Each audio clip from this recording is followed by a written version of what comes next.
Oke, selamat pagi. Kali ini kita berada di Kabupaten Tegal, lebih tepatnya di Desa Pesarean yang ada di Kecamatan Pagerbarang. Nah, tepat di belakang saya ini ada sebuah pembangkit listrik tenaga surya berkapasitas 3,4 kW peak. Mari kita lihat spesifikasinya seperti apa. Di sini kami menggunakan 6 buah panel ya. 6 buah panel mereknya Longi Solar dengan kapasitas masing-masing panelnya itu 580 watt peak. Artinya dengan ada 6 panel di sini yang kami susun secara seri itu akan menghasilkan kurang lebih 3480 watt peak. Sehingga nantinya panel surya ini akan dialirkan listriknya menuju ke Pamsimas atau untuk menyalakan sebuah pompa air yang memiliki kapasitas daya kurang lebih sekitar 1500 watt. Nah, ini tampilannya. Ini kita tarik kabel ke sana ya. Ini ada lokasi towernya, di atas sana tandun air, kemudian ada pompa di bawahnya. Nah, kita akan gunakan PLTS di sini nanti untuk menyalakan kebutuhan pompa airnya. Ya, kita sekarang sudah berada di depan rumah dari Pamsimasnya ya. Mari kita lihat sistem kelistrikannya seperti apa. Ikuti saya.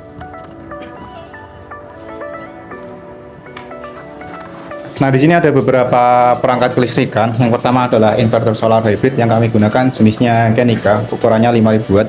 Kemudian di sini ada juga panel box yang berisi sistem kelistrikan yang nantinya akan menghubungkan setiap komponen dari PLTS. Kemudian di sini ada box buat controller submersible-nya. Nah, di bawah ini ada baterai. Kami gunakan baterainya merek hijau dengan ukuran masing-masing 12 volt 100 ampere.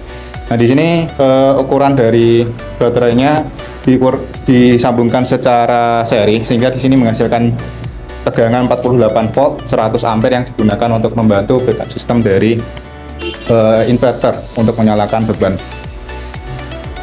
Nah, bisa kita lihat di sini ada beberapa tampilan ya, ada beberapa simbol. Kita mulai dari yang paling kiri atas.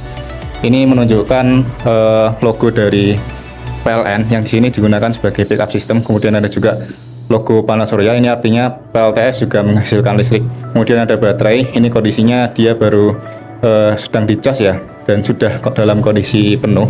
Kemudian di sini ada logo beban. Nah, di sini artinya dari gambar diagram di sini dari PLN ikut digunakan untuk menyuplai beban, dari panel surya digunakan untuk menyuplai beban juga, sehingga dalam kondisi pukul setengah 9 pagi hari ini untuk menyalakan pompa itu diperlukan beberapa daya, termasuk diantaranya panel surya dan juga PLN.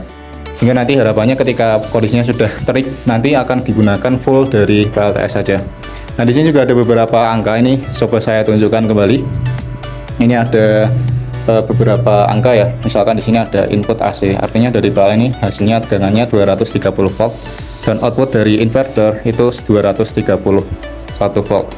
Nah, di sini frekuensinya 50 Hz, outputnya juga frekuensinya 50 Hz, dan baterai voltasenya 53 volt. Ampernya nggak keluar karena dia dicas tidak digunakan. Kemudian dari panel surya 256 volt. Kemudian tegangan daya dari panel surya dikeluarkan 1,8 kW. Kemudian di sini outputnya digunakan untuk menyalakan beban pompa sekitar 2,2 kW atau beban reaktifnya 2,3 kVA. Atau dalam kapasitas inverter di sini baru 46% daya terpakai dari total daya inverter, yaitu 5000 watt. Oke, secara keseluruhan sistem sudah berfungsi dengan baik.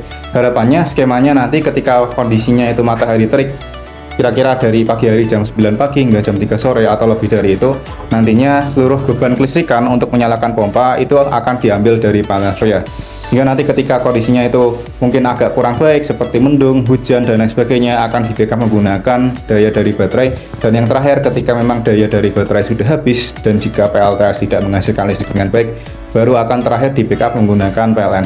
Sehingga nantinya harapannya tagihan listrik dari Pamsimas yang ada di Desa Pesarean ini dapat berkurang secara signifikan, estimasi sekitar 60% dari tagihan semula itu akan berkurang seiring berjalannya waktu. Oke, sekian presentasi yang dapat saya sampaikan pada pagi hari ini. Terima kasih, semoga bermanfaat. Sampai jumpa di proyek selanjutnya.